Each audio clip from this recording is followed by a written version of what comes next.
Hello and welcome to Justice. I'm Judge Jeanine Pirro. Thanks for being with us tonight. Now to my open. It's real simple. You don't like America? You want to cheer as the World Trade Center comes down? You want to meet with a known suicide bomber? Okay, then you've given up your rights at the altar of American freedom. If there's a terror investigation on any level, you lose your right to fly, your right to buy a gun, and your right to privacy. Any rights you had take a back seat to our national security. If you're on a no-fly list, a terror watch list, if you're under terror investigation, you have no Second Amendment rights. You cannot buy a gun. You cannot fly on a plane, period. We can't allow you to do this to us again, and we will not allow you to use our Constitution as a shield while you put our loved ones, our neighbors, and our nation in danger or worse. All right, folks, our government is simply not doing enough with the information that it has. Federal agencies don't always share information with local law enforcement unless there's a joint terrorist task force. And even then, agency competition and all that goes with it hurts the investigations. Laws must be changed. We saw it when the FBI investigated the Boston bombers and were too blind to connect the dots where Homeland Security simply allowed Tamerlan Tsarnaev to fly back and forth to Chechnya. That same FBI interviewed Mateen, the Orlando shooter, 3 times. Mateen told them that his anti-American comments were simply a response to what he perceived as anti-Muslim comments. He was turning the tables on us folks while basically tapping into our politically correct Islamophobic guilt. Part of the reason for closing his case was that Mateen was a security guard, so he must be okay. Seriously? I've always been a fan of Jim Comey's. You know that. But I couldn't believe it when I heard this one. I don't see anything in reviewing our work that our agents should have done differently. I don't want to hear there's nothing the FBI could have done differently, especially when you keep telling us there are more terror attacks coming. You just sit back and say, we couldn't stop it? Jim, come up with some ideas, like matching a no-fly list, a terror watch list, with the purchase of a gun. How tough is that?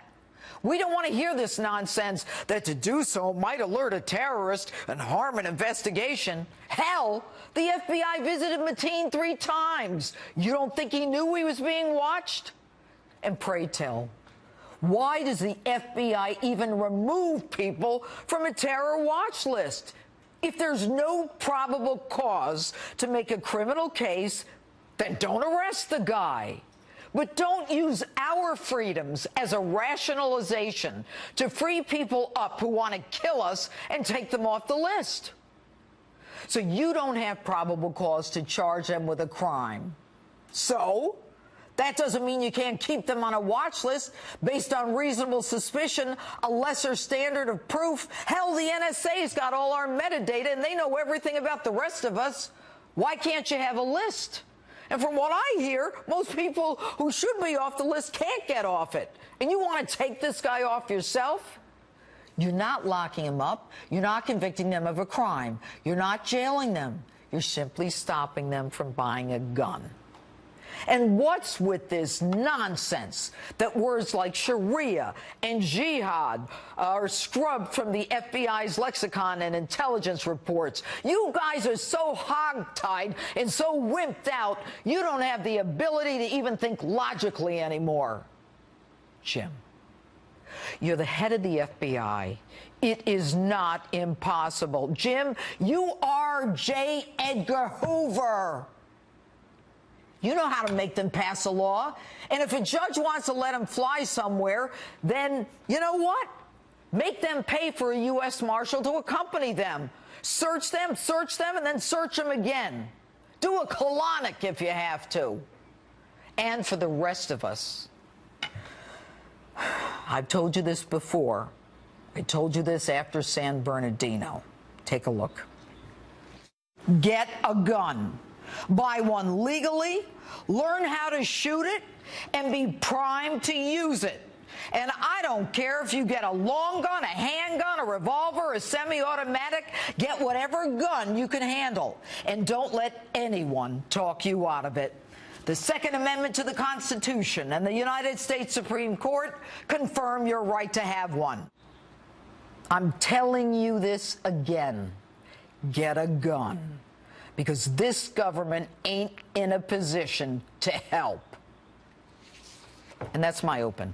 Tell me what you think on my Facebook page or Twitter, hashtag Judge Jeanine. Joining me now by phone, former Assistant Director of the FBI and my friend James Kallstrom. All right, Jim, let's talk about Jim Comey. All right, we're both big fans of him, both work with him, both love him. All right. You want to tell me why Jim Comey was against this allowing them to buy a gun when, or was in favor of allowing them to buy a gun for fear that it would blow up the investigation? What is he thinking? You know, I don't know. It's hard to explain some of this. All I can tell you is that I've been contacted recently by a great number of agents that are working this stuff right now, and they tell me that this politically correct blanket is getting heavier and heavier and heavier, that I wouldn't recognize the Attorney General guidelines anymore, and that really the Muslims have been sort of corralled off as special privileges where the FBI really can't go there, can't do things. Okay, let me ask you this. The reason that was closed is that's what the guidelines probably say. What guidelines? Let me ask you this, Jim. I keep hearing about people on a terror watch list or the no-fly list. And, Jim, do you know what the difference is? Because I can't figure it out. But just on a prior point, and I'll get to that, the Attorney General guidelines, Judge, those are really the guidelines that find their way down to the FBI and how the modus operandi and how things work. The no-fly list is a real mess. It always was. It was a mess when I was in. And there's all kinds of people on there that shouldn't be on there. There's all kinds of people on there with no rationale for being on there. Once you get on there, you can't get off. There's legend about people having their divorced wives put on there. I mean, all crazy stuff. Teddy Kennedy was on there. There was a 2-year-old baby on there, and it's a big problem. It's a mess, and that's why people don't want to have that as any kind of a barometer. Jim, so then why would Comey drop this guy from whatever list he was on, and then he comes out and says, well, we don't want to stop them from buying a gun either. And of course, the White House, typical in the Comey White House, apparently bad blood, as I sense it, and I've said it before, comes out and says, oh yeah, we shouldn't allow them to buy a gun. It's no excuse that you've got a terror investigation going on. Well, I don't know. That whole thing sounds crazy to me. And, it's probably the terrorist watch list the FBI maintains that they were taking off of. And I'll guarantee you that's because of this AG guidelines and how these things work. And, the agents can't lean forward very much, Jeanine, in this politically correct world we're in. Well, why would they remove words like Sharia and jihad? Because they're fixated on this issue we just spoke about. They're fixated, and I don't know why. I mean, we've got a fifth column in the government. We've got a fifth column in the news media. We've got a fifth column on the college campuses, the professors. I mean, we got real problems, Jeanine. Well, I know we do. And the thing that bothers me, Jim, is this whole idea of you've got the no-fly list, then you've got known and suspected terrorists, and that's a group that's apparently on some terror screening database, and last estimate is 1.1 million people. Oh, I could be wrong, but I don't think that's the terrorist watch list. I think the no-fly list we're probably mixing up the two. The no-fly list is a big problem. I think there's a lot more control over the terrorist watch list. All right. So, Jim, what should happen now? Is this about terrorism? Is this about guns? Is this about the FBI, not being able to connect the dots? What is going on? It's a combination of all these things. I mean, the Democrats go immediately to guns because they don't want to talk about the things we just talked about. They don't want to talk about radical fundamentalist Islamic terrorists. They don't want to talk about that. They don't want to talk about the fact the immigrants are coming to the country. We don't have a clue who any of them are. They don't want to talk about the wide open border. What's interesting, Jim, real fast. What's interesting is everybody wants a background check on anyone who wants to buy a gun, but we don't have the ability to do background checks on the Syrian refugees who are coming in. Jim Comey himself says we have no database, we can't do anything, and we can query them till the cows come home. So right. I know. we can't vet the refugees, but we have to vet the Americans buying guns. And by the way, my open makes it clear some of these people should not be able to get guns, and I'm a big Second Amendment person. Anyway. Yeah, I agree with you. And Sharia, as you well know, is not consistent with our Constitution. Oh, of course not. Jim Kallstrom, thanks so much for being with us. All Thank right. you, According to new reports, federal authorities have received surveillance video from inside the Pulse nightclub that shows shooter Omar Mateen firing his assault rifle, as they call it, and systematically killing his innocent victims. Joining me now is Muslim scholar and author Dr. Kanta Ahmed. All right. Thanks for being with us tonight. Let me first put one issue aside, and that is, you got, as I understand it, there are 56 countries that have a Muslim majority. 37 ban homosexuality, 10 punish it by death. So, do we know if this guy is someone who is gay? Did we figure that out yet, or no? I mean, we can only go based on how it's been reported in the media, but certainly his practices would indicate someone that had covert gay lifestyle of some kind. Perhaps he was exploring it. But I think certainly under all those environments you've described, he would be identified as gay. Okay, sure. and so he knows that according to his religion and most countries that are majority, I mean, this is just wrong, period, end of the story. All right. Categorically, it's a moral transgression in Islam to practice homosexual practices. There's no dispute about that anywhere. Okay, let's now talk about Noor, the wife. First wife, we know he was beating her. She gets a divorce. Second wife, previously divorced, that he marries. I remember reading that she hadn't visited her family in years and only visited when her father died, only came to her father's funeral. I noticed that too, and I thought that's remarkable, as she had a son who was about 3 years old, and why would she not be able to see the grandparents regularly to enjoy the male grandson? But what does that tell you? I think that she may well have been isolated or controlled by him, impecunious, not being able to buy her own plane ticket, not allowed, a controlled woman. Okay, so I've worked with battered women, I get it, are they controlled? But there's so much, doctor, that jumps out at me that it contradicts that. Number one, apparently he gave her access to bank accounts right before the shooting. He added her to his life insurance policy. She bought ammunition, or was with him when he bought ammunition. They were in contact during the fight, and she's texting him, "I love you, I tried to call you." And she drove him to the gay club, which was bizarre. I mean, the whole thing troubles me. In the last few days, these details would indicate she was aware of something developing. She was certainly aware of the changing financial circumstances in their marriage. Some reports have published that she was given lavish amounts of jewelry by her husband, who was not a high earner, immediately prior. What does that tell you? Where would he be getting that money? It's really, I don't know to what extent the jewelry was, how expensive it was, but it would be out of character. There was no occasion, and it surely should have been for some peculiar reason. Perhaps he knew he was saying goodbye. Perhaps this was a bribe to keep her quiet. But if she knew this thing was going on at the time, we know that she did not call law enforcement and say, "My husband's in there." So isn't that enough? I mean, look, if the guy's in there, she's not under his control at that point. I totally agree with that. And in fact, I would say if she had any knowledge of this, she should be arraigned and prosecuted to the most severe degree. Not only has she failed by the standards of being an American citizen, but she's utterly failed being a Muslim, which demands that you turn in even your parents, your husband, yourself, if you violate something that could endanger all of society. Okay, and very quickly, you made a comment earlier about her ring. Yes, I was troubled. I saw a picture of her in a car leaving in front of the press, and she was still wearing a fiery diamond ring, an engagement ring, which made me think, if one's husband had just committed mass murder, would you not want to destroy all symbols of your marriage to him? Mm-hmm. Maybe that was the expensive jewelry he'd bought her, but it was peculiar to notice. All right, Dr. Kanta Ahmed, thanks so much for being with us.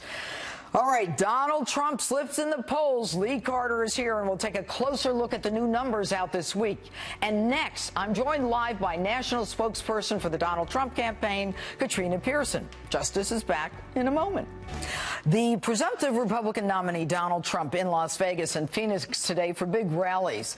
And while in Vegas, Trump doubled down on his call for a ban on Muslim immigration in the aftermath of the Orlando terror attack. With me now, Donald Trump campaign spokesperson Katrina Pierson. All right, good evening, Katrina. Donald met with the NRA once already. Is that correct? He has, yes. There's going to be a subsequent meeting with the NRA to discuss these issues. Okay, and where does Donald stand on this whole issue of, you know, the possibility of banning certain people from purchasing guns? Look, Mr. Trump has been, you know, one of the first people out of the gate talking about being able to defend yourself in this world of terror that we live in. He talks about those in Paris and those even here at home. If they had been armed, these disasters could have been, the casualties could have been decreased significantly. Mr. Trump does not want to infringe on the Second Amendment. In fact, that's why he's working with the NRA to come up with a solution to this problem when you do have someone on the terror watch list that purchases a gun. But what we've seen, Judge, in San Bernardino, this individual went to a friend to get the gun for him. So what we do know is that terrorists, if they want a weapon, they'll get a weapon. So how do we move forward so that our government isn't failing, like in the case of Orlando, in keeping Americans safe? Look, it's a good point. I mean, straw purchasers are the biggest problem out there. Someone who goes in and buys a gun for somebody else. But, you know, it's at the very least an extra step, and, you know, it might stop some people. If it stops anybody, it's fine. But, you know, we've got these, Donald has called for a temporary ban on Muslims until we know what's going on. So, when we've got someone who is on a terror watch list, Donald agrees that they should not be able to get a gun, correct? Oh, absolutely. Absolutely. And in this case, you know, your opening was dead on. This is not an issue about guns. This is an issue about terrorism and our intelligence agencies, because we simply cannot have someone like this individual under investigation twice, with a father who had expressed love for terrorists and running for president in Afghanistan. So surely this individual should have never been removed from the list. Yeah, but let me ask you this. I mean, right now, there are those people who say, look, you know, if he hadn't had that gun, he couldn't have killed so many people. Well, we don't know that for sure. That's all in hindsight and in retrospect. Again, that's why we have gang members on the street right now with illegal weapons. It's not because they're legal. It's because they go out there and get what they want to do the destruction they set out to do. The question is, how do we make sure this happens when and putting due process in place, because that's what's missing today. Well, you know what? I'm sure they could figure that out. This is not so difficult. All right, just in the last couple of weeks, Hillary Clinton, you know, general election, real clear politics average. She's 44, he's 38. How's he going to turn it around? He's going to keep doing what he's doing. You know, this really isn't shocking to those of us in the campaign particularly, because we expected Hillary Clinton to get a little bump after she crossed her delegate threshold. And I think now, moving forward, we're going to see more of a general election competition. We've already seen Mr. Trump out there talking about the Clinton-Obama policies of lackadaisical government involvement in terrorism at home. Look, if we can't have the FBI surveilling these people 24 hours a day because of resources, then why on earth are we giving Iran hundreds of billions of dollars? Okay. That money needs to stay home at the homeland. All right, Katrina Pierson, thanks so much for being with us tonight. Great to be here. Good to see you, Judge. After the filibuster in the Senate, a vote on gun control will happen this week. With me now, gun violence prevention advocate and former executive director of Everytown for Gun Safety, Mark Glaze. All right, good evening, Mark. Let's see if you and I can agree on something, and that is that there are certain people who shouldn't have a gun. How do we determine who those people are? So one of the ways is pretty easy, and I think you and I might give the Trump campaign the same advice, and that's what campaign staffers are backing off of what the candidate has already said are usually in a bad position. Donald Trump has said terrorist suspects should not have access to guns, and Donald Trump has said Republican congressmen should not kowtow to the NRA. And that's why I think Donald Trump has a huge opportunity to say a guy who was under investigation for terrorism 3 times should not have access to a weapon of war, and his staff has just tried to backtrack that, and I think it's really reprehensible. What do you say to the Second Amendment, the strict constructionalists who basically say, look, Second Amendment says you can have a gun. It doesn't limit the size of the gun or limit the size of the clip. In fact, the reason you have a gun is, to protect yourself from, a government that's out of control. Yeah, well, in this case, I would ally myself with Antonin Scalia, who was a gun lover but also was no fool, who said in the decision that he wrote in Heller, there is an individual right to own a gun in the home for self-defense, but that right is not unlimited, and the government can impose limits when you need to do so to protect public safety. And if there is any instance in which public safety is compromised, it's when you have a guy who has been investigated by the FBI 3 times, was once on a terror watch list, or possibly twice, and nevertheless, we refused to pass the legislation that would have allowed the government to stop him from buying that gun. But you know what's interesting, Mark? What's interesting to me is that the head of the FBI said, you know what, we should let him buy a gun because we don't want him to know we're investigating him. And then the Attorney General comes out and says, wrong, they overrule him on the gun sales debate. But let's put that aside for a moment. Okay. If you've got someone who has a mental problem, all right, and you know what? I prosecuted murder cases, for decades. And here's the bottom line. I'm tired of people saying, they're crazy, they're just evil. But if someone's got a mental problem because of HIPAA, how do you do a background check on them? The government doesn't let us. I used to sign these permits. Well, it's a fair point. And look, the federal government has exercised its discretion to say to the states, look, if you have a HIPAA problem, get past the HIPAA problem if this person was so seriously mentally ill that they were actually adjudicated mentally ill, in which case, under federal law, they shouldn't have a gun. But let's talk about Comey for a minute. Look, you and I think, are both fans, but there are all kinds of political correctness in this world, and here's one.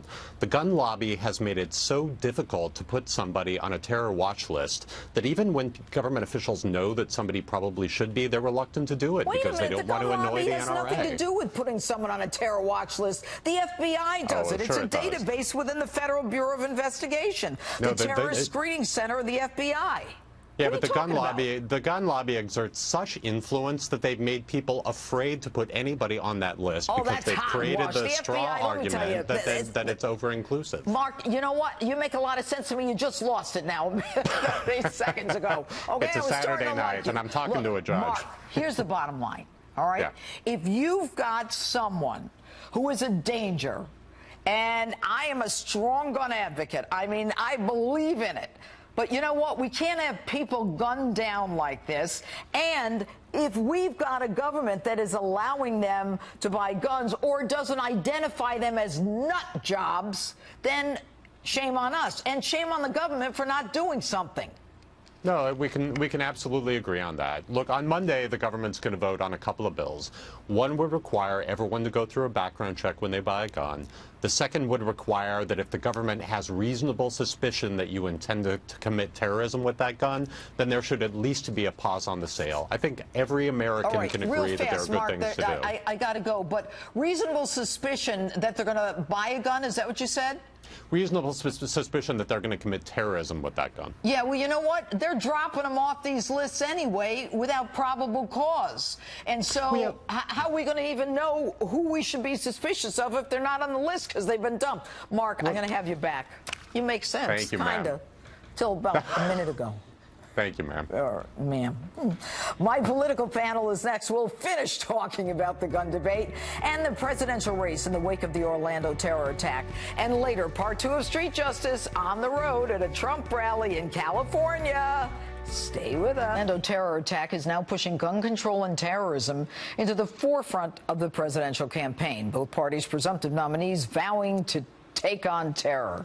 Here with reaction, Chris Hahn, former senior aide to Democratic Senator Schumer, and chairman of the Republican political organization Go Pack, David Avella. All right, guys. I want to do a couple of topics here. Was this about guns or is it about terror? I think it's about both, right? Terrorists being able to get guns. Stop. David, is this about guns or is this about terror? This is about terrorism, and the bigger question, Judge, is Americans want to know who's going to do something about this. And the reality is, what? If the Americans wait for the government to do it, they're in big trouble based on what we've seen. Sure, but also, Judge, we are 140 days away from the election, and it requires a suspension of reality to think that Hillary Clinton, who allowed 4 Americans to die in Benghazi, is going to be the person to go after the terrorists to defeat them. It's all about Benghazi for these guys. Well, you know, the fantasy island of Republican talking points, Don't make me go through the facts of Benghazi, all right? Yeah. But here's the thing. You know, there are a lot of people who are saying now, based upon what happened, the horrific actions, that this guy should not have been able to get a gun. Should not have been. Right. Okay. Do you agree with that, David? He shouldn't have, but look, 91% of people who are known or suspected to be on the terrorist list could pass a background check. A person who wants to do bad is going to do bad. That's why we have to protect our borders, and that's why we have to continue to take the fight to the terror network. David, I want to talk about guns. Or David Avella? You stop talking. David, listen to me. David, look, should this guy have been able to buy a gun? Yes or no? Of course you're going to say he shouldn't have, but how are you going to say? Judge, there are many ways for him to be able to get the gun. Yes, what we have to do is fight terror networks to make him not want to be in a terror network. Okay. What'd you just say? Look, the challenge is you've got to get people not wanting to go into terror networks, which he clearly was a part of. This fight is a fight against terrorism. He's spinning. Okay, all right. It's a fight against terrorism. Let's talk about guns. I think it's about terrorism. I think it's about jihad, and I'm so fed up with this government just interviewing these people and saying, oh, God, you know what? He only said that because we're Islamophobes, so cut him loose. There are sensible things that can be done to allow law-abiding people to buy guns in America and keep people like this terrorist off the market for guns. And there have been proposal after proposal blocked by the NRA, blocked by people in the GOP, blocked by people who are in the pocket of the NRA. Why can't we have background checks? He likes guns. Don't make it so black and white. Well, you know what? Bernie supported background checks. So does okay, let's not forget the generalizations. We want to save Americans now. Absolutely. All right. So what about the nut jobs who get a gun because the president, for all his talk, can't open up the HIPAA stuff? We need a private sector solution to deal with HIPAA. That's why I believe private sector should take over gun background checks. Should they take over the jails too? They should do insurance on every gun. Let the NRA sell it. Let the NRA sell it. David. Look, the reality is the gun legislation that's going to come up Tuesday in Congress has already been up in December, and it failed. Both bills that came up in December failed, and there isn't the 60 votes to pass it this Tuesday. And even if it does, there's no indication the House is going to take it up. Because, and part of that is because Senator Feinstein's legislation wants to give all the control to the Attorney General. You know what, David? I want to fight with him. It's not the NRA. It's the Second Amendment. And it's a slippery slope. No. It's every amendment to the Constitution is subject to reasonable regulation put on by the government. Background checks is a reasonable And you know what? If I want an AR-15, I should be able to have it. You're a law-abiding citizen. You should be able to have whatever you want. But if you're a crazy terrorist or if you've got mental incapacities, you should not have it. But Chris, it wouldn't have solved this problem. 91% of folks that are known or suspected terrorists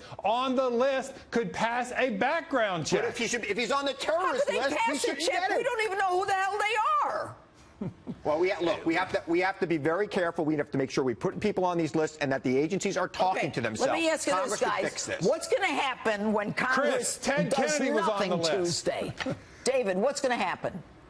Nothing's going to happen, Judge. It's going to be brought up and it's going to be defeated. They're on 60 votes. It benefits. I'm not asking you. Who does it benefit, David? Look, the country is partisanly divided. David, Republicans are going to their corners and Democrats are going to their corners. The fight's going to be for independence. The Democrats. Everything has been benefiting the Democrats for the last 2 weeks, and Donald Trump's meeting with religious leaders. He needs a miracle to get back in this race. He's meeting with the NRA once, and he's meeting with them again. Hey, if he gets it done, that's a miracle. Next time, come to New York so I don't have to go back and forth like this. David Avella, Chris Hahn, thanks. Nice seeing you, David. Thank you. Thanks, Joe. All right, next, we analyze new polls out this week about the race for president and how Donald can get his groove back. Politics average poll for the general election matchup now shows Hillary Clinton with a 5-point lead over Donald Trump. But will the increased threat of terror facing America change everything? Here to break it down, political pollster, my friend Lee Carter. All right, Lee, we've got 44 versus 39. Donald took a hit over the last week or two. Why? He has taken a big hit over the last 2 weeks, and I think there's two things contributing to that. One, Trump has made some serious missteps over the last few weeks, starting with his comments about the judge in the Trump University case, going on to his self-congratulatory email over after Orlando, and then even now going a little bit further where he's got this conspiracy theory that he's implying around Barack Obama, and people are starting to question whether or not they should give him the benefit of the doubt. He can come back from it. The second piece of it, though, is that Hillary Clinton is now pretty much seen as clinching the nomination on the Democrat side. Right. And usually when that happens, you see a bump. The thing that's most important to note here is her bump isn't as big as you would expect it to be. It's his decline that's really speaking to us right now. And he's had about a 5-point drop on average over the last 7 days. Okay, so 5-point drop over 7 days is not good. But Donald has come back from some other slumps, has he not? He absolutely has. When he was in Wisconsin, he was down at the same point that he is now, and it was a steep drop. It was about 3 weeks where he was really sinking, and everybody said this is over. He was able to come back because he came back to New York. He came back strong, and he focused on the issues that matter most to Americans, and that's why he was so popular. Right now, he's got to get off of this defensive position that he's in and his heels about, like, did you mean to say this? What's going on? He's got to pivot back to the issues right now that matter most to Americans, which are the economy and national security. And right now, people really care about national security. All right, so let's talk about national security. Let's assume that Tuesday nothing happens with all of these proposals for restrictions on gun sales. Who does it benefit if nothing happens? You know, I'm not really sure who exactly is going to benefit from that. I think that it's going to seem like gridlock. It's going to really not speak well to the establishment if they can't get something done.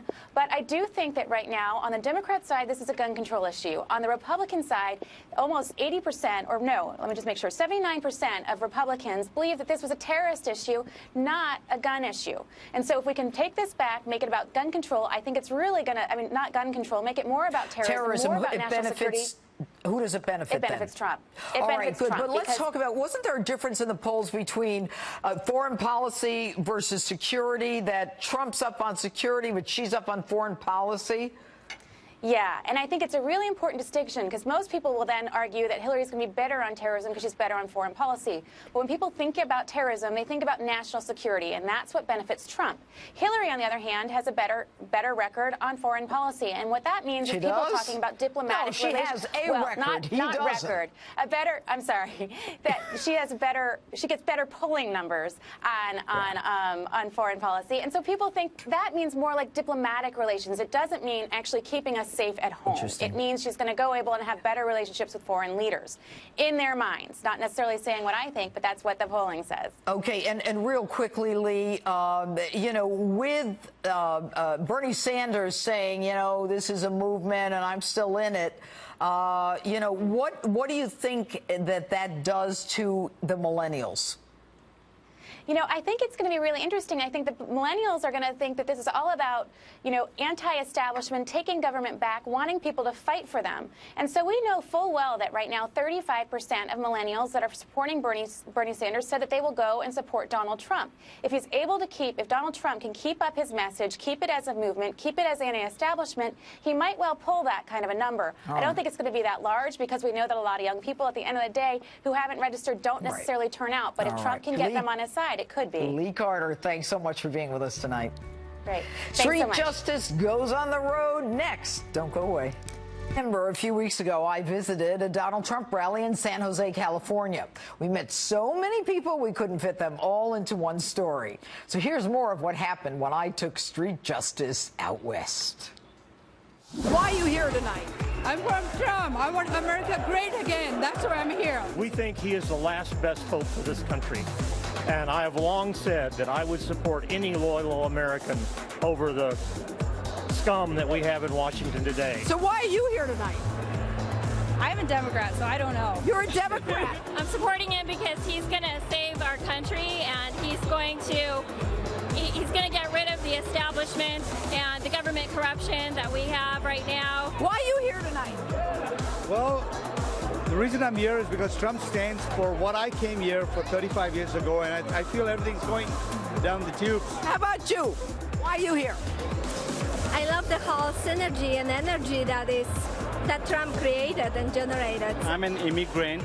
I'm coming from India, and I've done everything right, and I've tried for years and years together to get my family here. And the injustice that people like me feel when fence hopping, law-breaking people are awarded or rewarded with citizenship, when all the hardworking people like us are trying so hard to realize the American dream. How do you feel about illegals who come here and don't go through what you went through?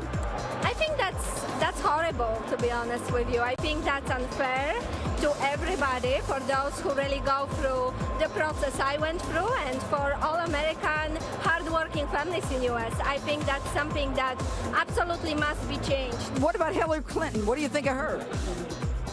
Hillary Clinton is the most corrupt woman in this country. I think she's like a puppet that has somebody writing all her speeches for her, and she just says what people are telling her to do. What do you think of what Hillary Clinton said about him, that he was a loose cannon? Well, I think that she is a loose cannon. I think that she is worse than any other loose cannons ever. What do you think of the fact that Hillary said today he's a loose cannon and you can't let him near the nuclear button? I have an open mind to things. She can say whatever she says, and do you believe her? I mean, she's been around a while. I have an open mind. What about that video in Benghazi, Mr. Open Mind? I listened what they said, and they're not being taken seriously by the media. Those three contractors that were in Benghazi. No one listens to them. They don't even get a chance to speak. So what does that tell you? That they're hiding the fact. They're not listening to these guys. These guys are. Okay, so get to the point. The election is still in November. I'm here because I have an open You're mind. still Diego. Well, hopefully your mind will close before Election Day. Hillary Clinton says he's a loose cannon. Is he?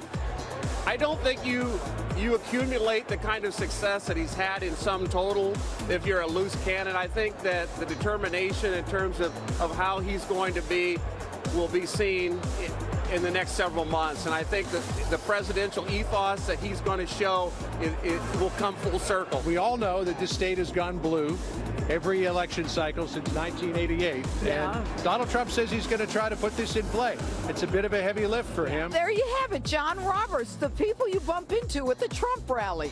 Say good night. Yeah, good night. Good to see you, Judge. We'll be right back.